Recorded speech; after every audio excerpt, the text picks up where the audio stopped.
It's Friday, July 23rd, coming up on a special edition of The View. We're making sure you start the weekend off laughing with some of the funniest comedians out there.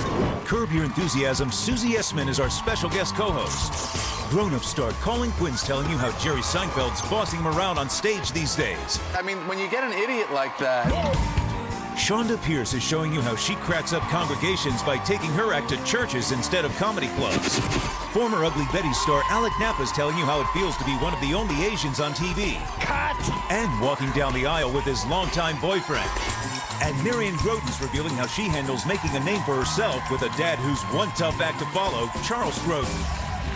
All that, hot topics and more, coming up on The View.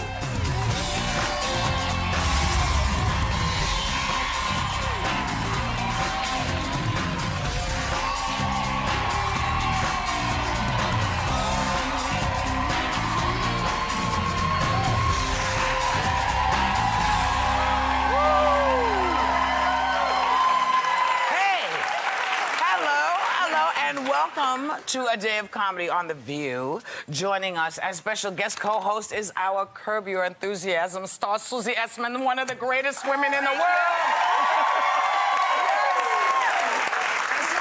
Curb Your Enthusiasm isn't the only show you're doing these days. What else are you doing? We are now syndicated on the TV Guide network. Right. And after every show, after every Curb episode, we do this thing called Curb the Discussion, where I host a panel where we discuss kind of Larry's behavior, the moral and ethical implications of Larry's behavior. Perfect. It's great. We have incredible guests. We've had, actor Jerry Seinfeld, and then lawyers like Gloria Allred, and rabbis, and Dr. Drew, and just great people. If we shot in New York, I would have had all of you on.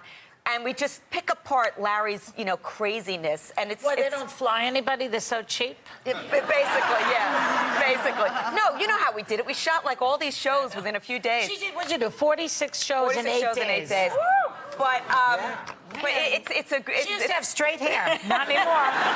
Not in this humidity. But it's just a really fun show. And what TV Guide did, which was great, is they didn't edit any content out of Curb. Wonderful. So we had to add content to make it an hour show. What about all the expletives that you spew? I looped those. Oh, and what but did the you say? content, You said what? a lot of freakins.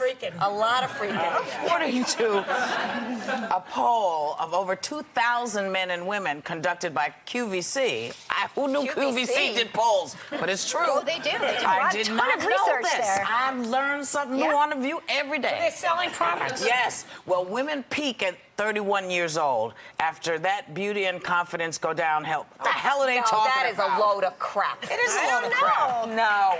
When you look at, I do think there's a blip.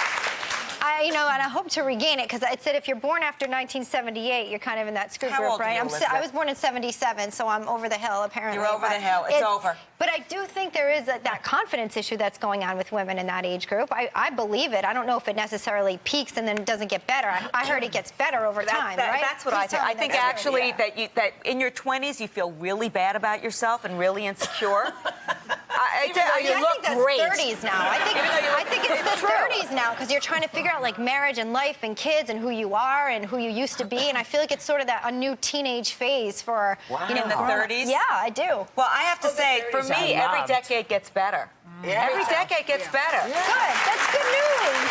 I like that. But I think that it gets better, but I think there's a point of no return. Like what? When?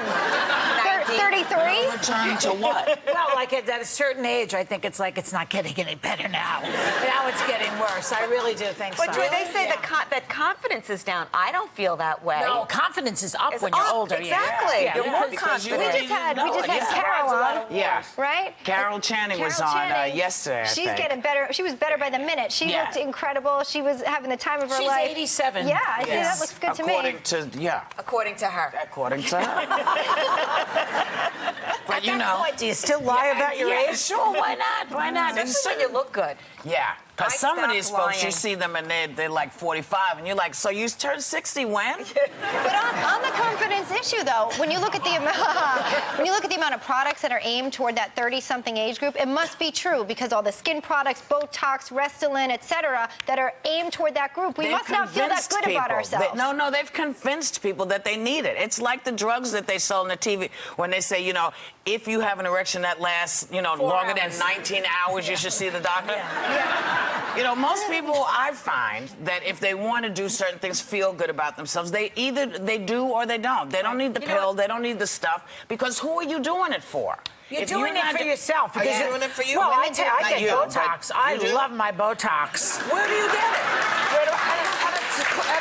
At a doctor's office. Doctor's office on the east side. No, I thought you weren't allowed to. Your face couldn't move. Your face moves all the time. Because I don't get a lot. I just get a little here and there. They know that. Do you get 4-hour erections? Yes, I do. In my cheeks. You know what? I don't even want to do anything I like for 4 hours. No, but you know, a 4-hour erection is just a ridiculous thing. Can you imagine? I could do. It's just I could do knocking stuff over all the time. Can you really? God damn it! I'm sorry. Never mind. Okay.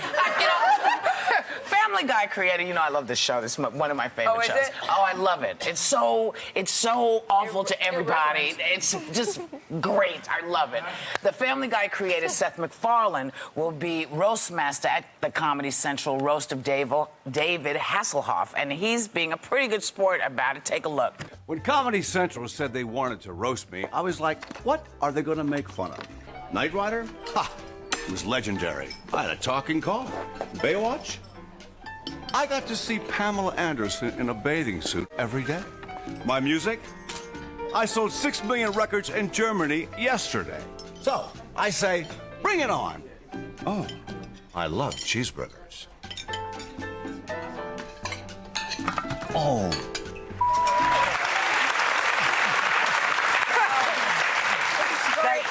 You know what that's a reference to, the cheeseburger. There's some clip of him drunk out of his mind, crawling around on the floor eating a cheeseburger. Yeah. Oh, I see. So he's making fun of himself. Yeah. Smart. It's very smart. That's the way you got to go on a roast. Well, especially if, you know, if you have been all over the internet in these clips, you know, looking rough, you gotta have to, you know, bring it back to yourself in a better way, I think. Susie Essman, I just like to say, she was on a roast one time. She's very good at roasts, as you can imagine. But she did, what was the roast for that you did? Jerry Stiller. For Jerry Stiller. And Larry David, who knows us for many years anyway, happened to see her do it, and that's how she got the part on Curb. Oh, nice. So, you know, the roast can be very lucrative. It can be. It can be a good career thing. But in a million, Whoopi had a rubber. In a million years, I would not be roasted. Put a gun to my head, I would not be roasted. It's not fun to be roasted as a woman because they're too insulting and mean. Do you I don't understand the roast. Like, do you choose? Does someone say, "Hey, you're going to be roasted next Thursday"? No, or you like, have to accept it. You accept a roast. Yeah, you say, "I will be the target of your venom." That is what it is. Yeah, and you know what they do if you're a woman on the dais? These days, they've gotten really ugly. All they discuss is parts of your body that smell. That's how low they get. They're so lame. They're so low. Well, you know, it's crazy. And It's believe me, crazy. they've never smelled mine. I'm Never been that close. She means her armpits. I mean my armpits. I'm leaving that alone. A humor website recently posted a guide of proper etiquette at a funeral. And There we go. And here are some of the do's and don'ts. Don't attend funerals of people you don't know. Why not? Well, there are people that do that. There are people that, That's right. Harold and Maude, remember that one movie? of the great movies, yes. Oh, how about this? Don't make statements like, something seems fishy to me. I hope they did an autopsy. Don't say that. Yeah. Don't say that. Can I tell you a story of a funeral? Yes, I will. I have when my mother died. Yeah. Comedians were gathering because you know I knew a lot of. I'm a comic. I was there. And Susie was there, and my other friends. And I won't even mention his name because maybe he doesn't want me to tell who said this. So we're in the antechamber. What do you call the thing outside? The vestibule? Smoking, where people are smoking. Yeah. That's it. Vestibule. Very good. Thank you. So, my friend says to me, My mother is in the next room, laid out, looking beautiful. You know, they always look gorgeous after they die. And that's what people say, he looks beautiful. Not really. But anyway, so my friend says to me, you're so lucky. I said, really, why? A gay man. He's a gay man. A gay friend. He says, you have a career, you have a boyfriend, and now you have a dead mother. He happened to have had a rough mother. Yes. He had a difficult mother. He hates his mother. Hates his Who's mother. still alive, unfortunately. Right. Maybe that would fall under a don't. That'd fall under a don't. Unless you're with comedians. But that would be considered a don't, except that I left. Yes, because you knew. But wait, then they tell you, don't try to outdo the family's grief, because we've talked about this. You know how sometimes you go to a funeral, especially with black folks and Italian folks, because we know how to do it. The man and the wife have not spoken for 30 years. They live in the same house, but she couldn't bear to talk. She couldn't look at him. Black women and Italian women. He's gone! I'm going with him! They try to get into the coffin. When we come back, we're coming back with the fabulous Colin Quinn. Oh, yeah. Oh, yeah. Yeah.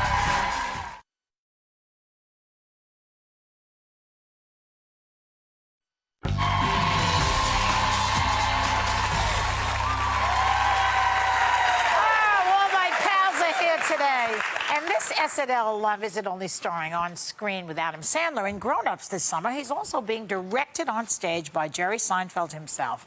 Please welcome Colin Quinn.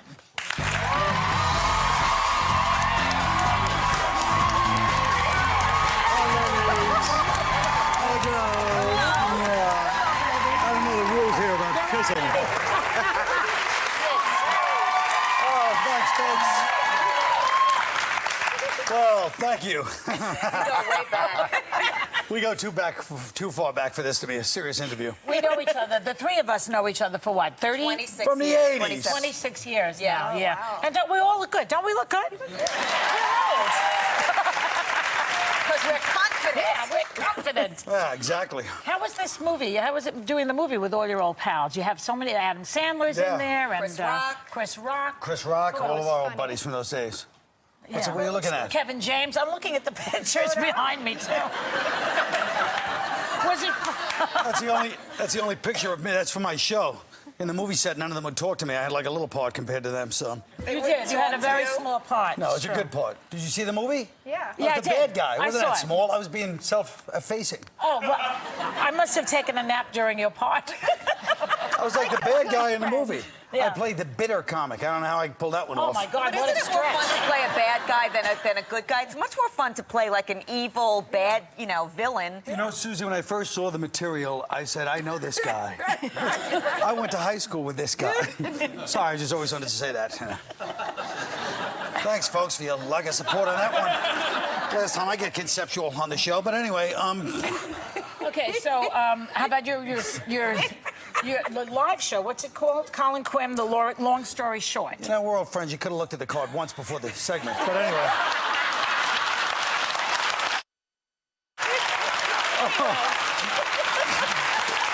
Look, we're all comedians. None of us are professional, but this, what's it, what? I have a little short-term memory loss. Yeah. You know, they took a QVC poll recently, and I read them all the time online. It gets lonely. What's the live show? Well, I was going to ask you about Long Story Short. Jerry's directing it. Jerry directed Seinfeld. it. Jerry Seinfeld. Yeah. Yeah, so how was he as a director? That's none of your business. before? Listen, no, I'm joking. He hasn't. What do you mean, has he directed before? You challenging Jerry Seinfeld's credentials? No, I'm asking, has he ever George, done has he theater directed before? I don't want challenge. Well, he hasn't directed. This thing is brutal. Yes. He hasn't directed before, He hasn't Colin. directed before. That's what makes it so special that he's directing me. Well, Yeah, was he really. more like Alfred Hitchcock or David Lean? Was he like Scorsese? Polanski. Or was he like Roman Polanski? Like, did he harass any of the girls? Yeah, of course. You know, Jerry can't keep his hands off him. So, Sorry to break the image, folks. That's right. A lot of close talking on the set of Seinfeld. Trust me. No, really, Really? What was it like working with him as a director? How corny was that? I tried to connect it to your show, The Close Talk. I tried. Okay. You know, that was terrible. But so move on. I went autistic first. Now I went commercial. Either one worked. So. Tell us about the show. Oh. It's about empires, correct? First of all, don't be hitting people. You're a guest host. She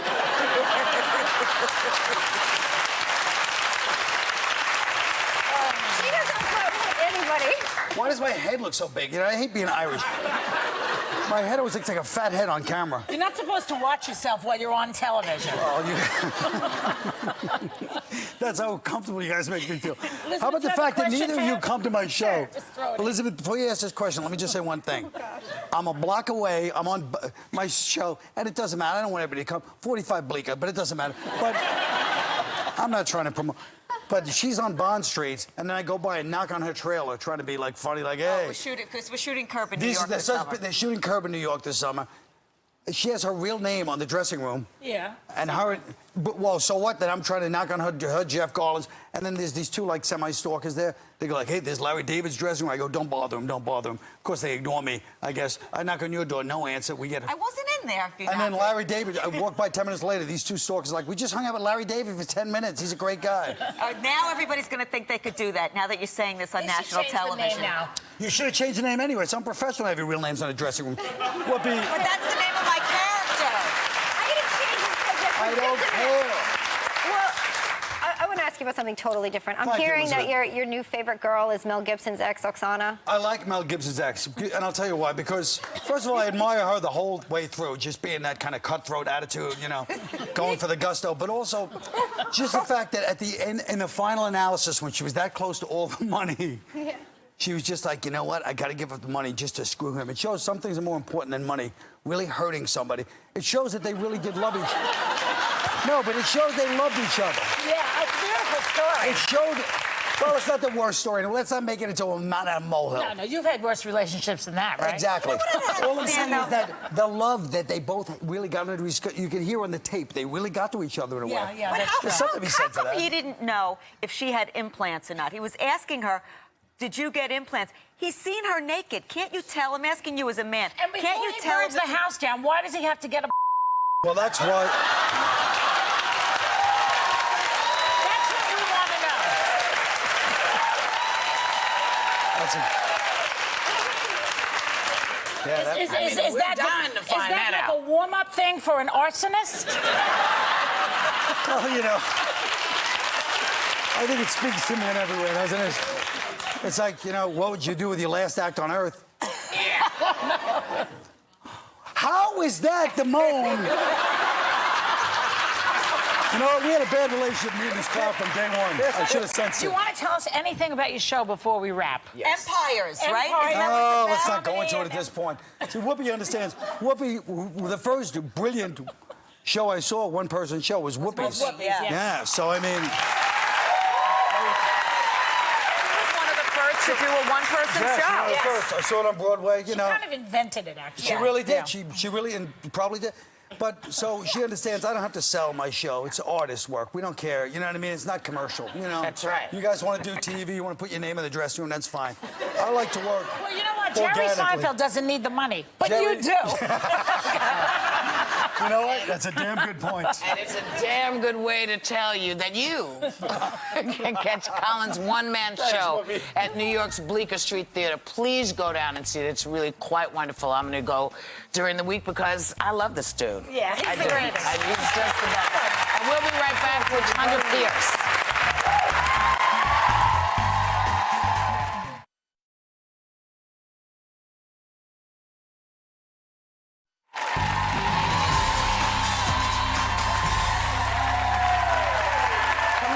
Shonda Pierce does a stand-up in a place where people usually kneel. Taking her act from church to church, she has a new DVD called Did I Say That Out Loud? Please welcome Shonda Pierce.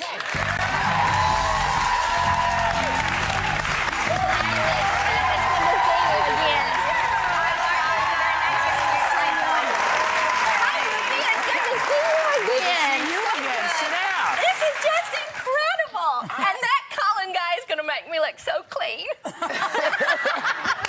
you never use any curse words. cuss words. You're like the antithesis of me. Shucks. Right. I get a good shucks in there every now and then. Shucks, wow. I grew up in the Bible Belt. Yeah. My dad wore it. Yeah, so what are you going to say? I don't even know a good cuss word. Well, now that I'm married, I've learned a few. Well, who doesn't? Yeah. Is there a difference between, you know, performing in a church? Because I don't think anyone on the panel, except for Susie. I once performed in a synagogue. You did? I once performed in a synagogue, and I died a death. Died a death. Well, if you're in a Protestant church, you could go to hell. So there you go. At least we've got that going for us. You know, there is a difference. Were you going to say the difference between church or who? Church or, you know, the comedy clubs or, you know. 2-drink minimum would be the biggest difference.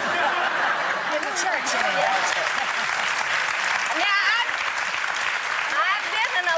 churches, I wish they had a 2-drink minimum. Yeah. Right. Yeah, I've been in a lot of Catholic clubs. church where they have the wine. The real stuff. And I used to do that. I had a roommate who was Catholic, and I'd go to communion like 4 or 5 times. I'd get in that line, you know, back and forth. Bless me, Father, I'm still thirsty. You know, and I've been to a lot of comedy clubs that you know, it made me wish I had a 2-drink. Sure. 4 or 5 to go. And you say you grew up in Tennessee, is that right? I did. And didn't you just spend a bunch of time or a couple weeks out in L.A.? No, I just moved there. You just moved LA. there. They don't have any churches was there. it culture shock? Oh my gosh. If I was going to be a missionary, that'd be the place to start. Oh, but no, it really Why, is. they're sinners? They're just sinners there. Oh, I know, isn't that funny? It's like a smorgasbord for a church girl. No, but it's hilarious. My vernacular, you know, and it's not the whole church thing. It's always so funny. Someone labels you. They find out what your faith is, and they label you, you know, Christian comedian, which is good, which is fine, and it helps where they put your tape in a bookstore, you know. And so me and Andrew Dice Clay, we're probably not on the same row. Remember him? Yeah. But you know, Do you get put in humor or in Christian or both? I do both sometimes. It depends if my mother's been in there, because she rearranges it. Shonda, I heard that you just had a birthday. Oh, thanks for bringing that up. Yeah, you were talking about the top of the show, the aging. Yeah. I turned 50. Well, congratulations. And do you feel what we were talking about that women peak at 31? I'm 55. I don't feel that way. How do you feel? Do you feel like you're peaking good right now? No, this very I feel minute? like I'm on a nice plateau that's going to go along for many years to come. Well, you're disgusting.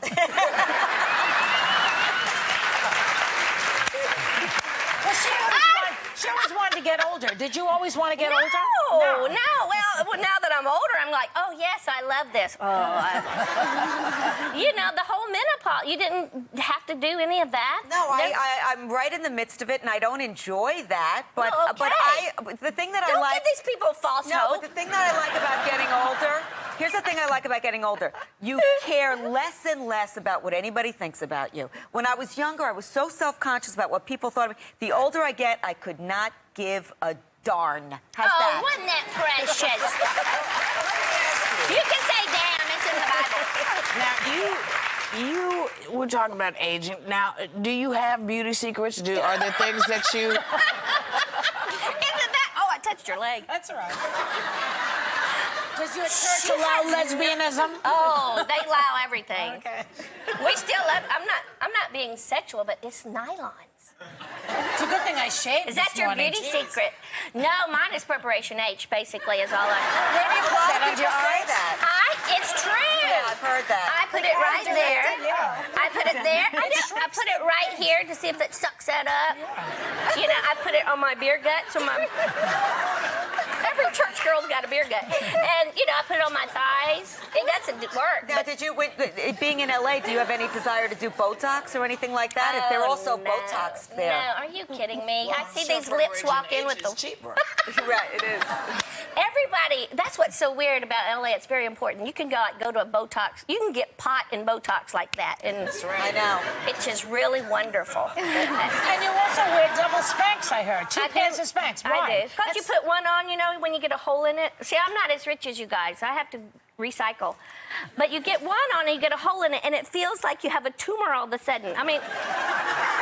And you can't make an appointment to the doctor. Have you ever tried to get the Pillsbury dough back in the can? That's very hard. That's exactly how. Look, someone just fell.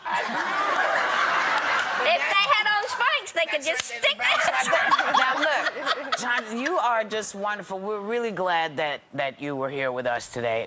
Thank you so much for coming to play with us.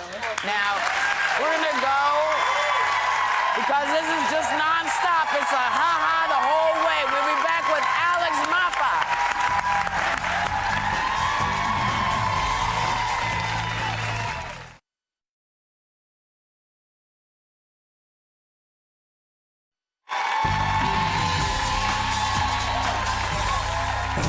Rouge alert! Rouge alert! Our sources have just confirmed that Wilhelmina Slater is en route to Mode, where she will be publicly speaking about her shooting for the first time. Who shot the diabolical diva? And what gorgeous piece of couture did they blast a hole through? Stick with me, because Wilhelmina always tells Suzuki first. Willie, Suzuki's here. Out of my way, clown. Cut! Well, he was the scene-stealing celebrity reporter on Ugly Betty, who's making headlines of his own as a stand-up comedian. Please welcome Alec Mapa.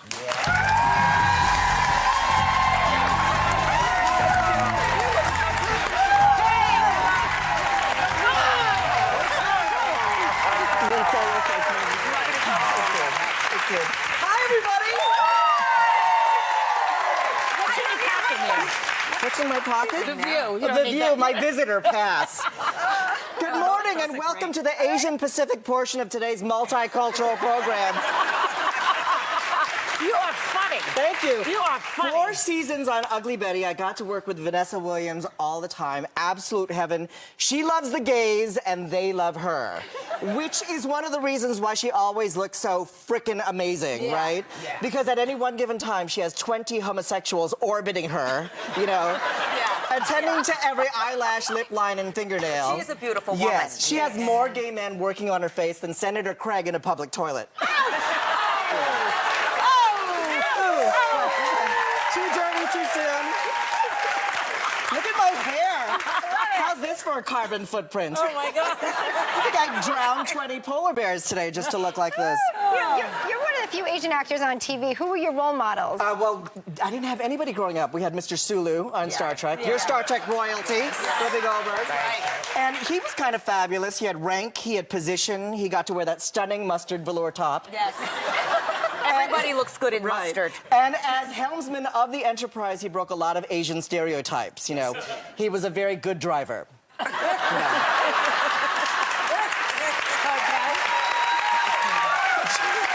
George Takei came out a couple years ago, and nobody cared. And nobody cared. What's the big deal? Well, first of all, is there anything gayer than Star Trek? I don't know. The entire crew wore bell-bottom capri pants and go-go boots. That's right. Their communications officer was a black woman with a beehive and a red miniskirt. Okay. And even their weapons were gay. They didn't have guns, they had phasers. Phasers. And if you didn't want to kill somebody, you could set your phaser on stun. I'm not going to kill you, I'm going to stun you. I'm stunning. You would look stunning, yes. Stunning. I'm told you that you were raised by, you're Catholic. By wolves. A Filipino Catholic. Yeah, Filipino Catholic. Now, that's island Catholicism, okay, from the tropics. We don't just believe in God, we believe in everything. Vampires, leprechauns, Bigfoot. The only thing we don't believe in is paying retail, okay? Like, Whoopi. To Filipinos, The Exorcist is a documentary, okay? Like, I saw that movie and it scared me to death. Now, any sensible parent would have said, you know, honey, it's only a movie with special effects. Nobody gets possessed by the devil. My parents were like, that happened to your auntie and died.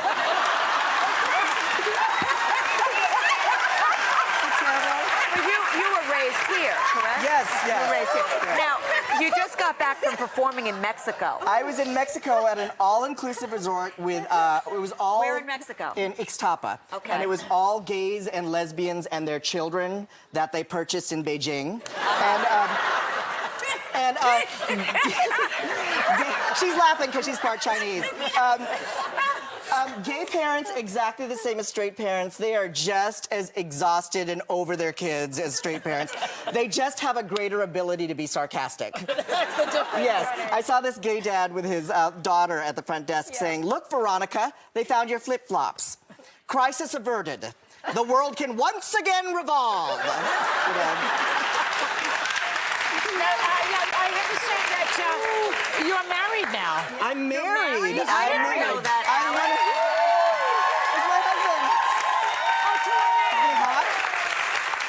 He's watching with my family right now in Lafitte, Louisiana, with my in-laws. Is that where you're from? No, I'm from San Francisco. Okay, that's why I have this accent. So. But he's from Louisiana. He's from Louisiana, and he's there with my family, and we became foster adopt parents this year. That's nice. With a 5-year-old. Really? With a 5-year-old. Look at us. My husband's white, I'm Asian, my son's black. We look like the last 2 minutes of It's a Small World.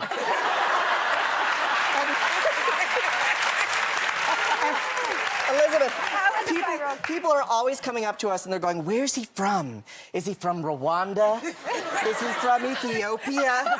Is he from Ghana?" We're like, "He's from Compton." He's from Compton. Now, as a celebrity, I feel it's my duty to inform people that you don't have to go all the way to Africa to adopt a black child. You can... Very important suggestion.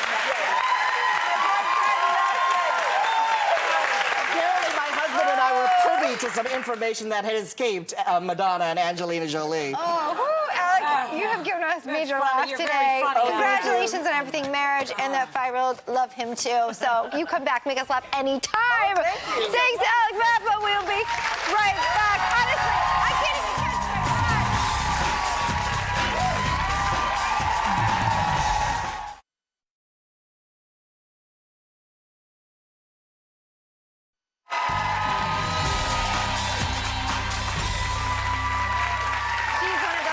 stand-up acts out there, and with Charles Grodin as a father, she clearly has comedy in her DNA. Please welcome Marion Grodin.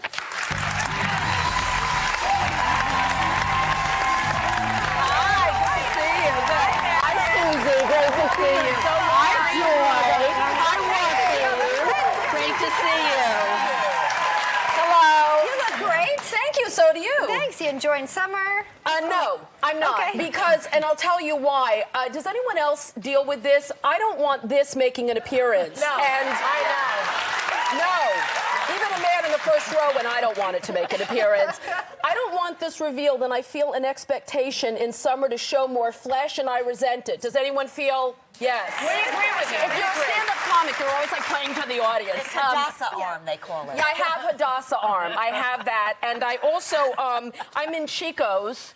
Yeah. Chico's, do you know Chico's? Yes. We know them very well. And what I love about Chico's is there are flaps, there's ventilation, there's safari prints, there's all kinds of stuff to distract from the trouble. It's basically The trouble. Yeah, because there's Hadassah belly, there's Hadassah tush. Hadassah works pretty much comprehensively. Yeah. Yes. Is that an anti-Semitic remark to say that? No. No, it's not. Okay, just making sure. No, because the man in the front is Goyim, and he has Hadassah issues, too. So it's not... I saw you nodding. I saw you well up.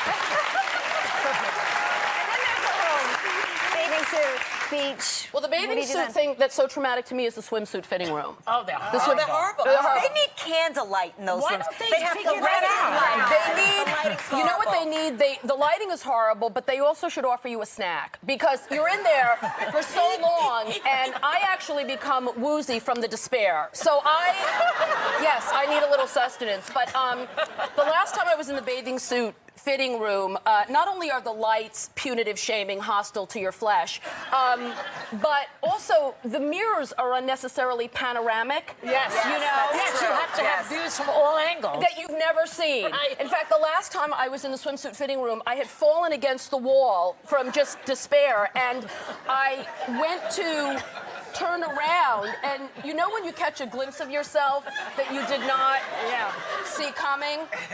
There was a mirror, I have no idea why, angled right here. Yeah, on an angle. And I turned around.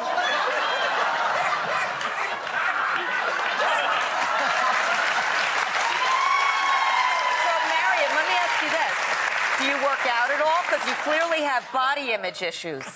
So do you work think, out? Susie? Are you getting that about me? Yes. Yes, I'm in a program for that.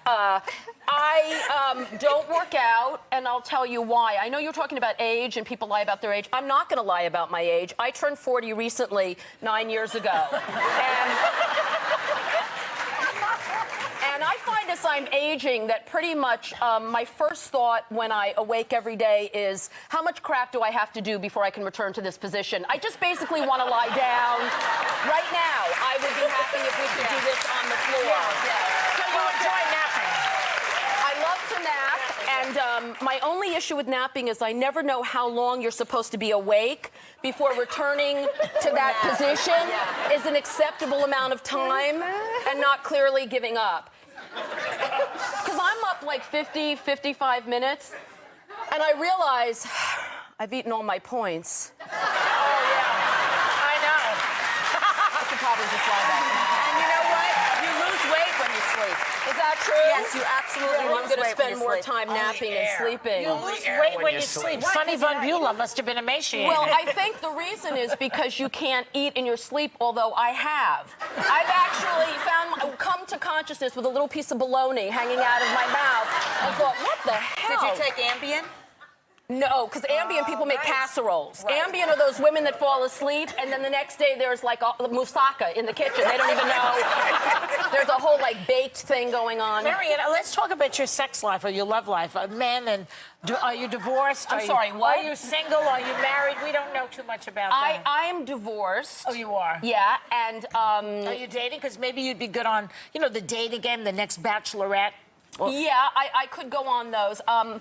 I don't want to go on the dating game. Now, why not? Because my people are not on the dating game, and who are your people? Jews. Oh, my Jews. people are There are no Hadassah. No, I don't, and I'll tell you why. Because the profile of the Bachelorette, when it's a female doing the choosing, it's always the exact same thing. It's always like this: Tammy's from Tarzana, California. She's a speech therapist. She enjoys windsurfing, rollerblading, and scuba diving. She says she's looking for a man who's not afraid to laugh and claims she makes an unforgettable sea bass. Come on down, Tammy, come on! That is not one of ours. The scuba diving alone. Yeah, you know, I would love it to be a really tortured, issued, damaged, broken Jewess like myself. So profile be totally different. Mike, be what like, do you think? Myrna's from a long line of depressed codependents. She says she'd like to write a screenplay. It's just so hard to get out of bed. She enjoys a high dosage of Zoloft, a variety of 12-step programs, and sharing the same insights about herself over and over again. She says she's looking for a man who's willing to pay for some therapy and one who wouldn't be too put off by public sobbing. Come on down, Myrna, come on! We love you, Marion. Our thanks to Marion Grodin. Hey, for more information, just check out our website. We'll be right back.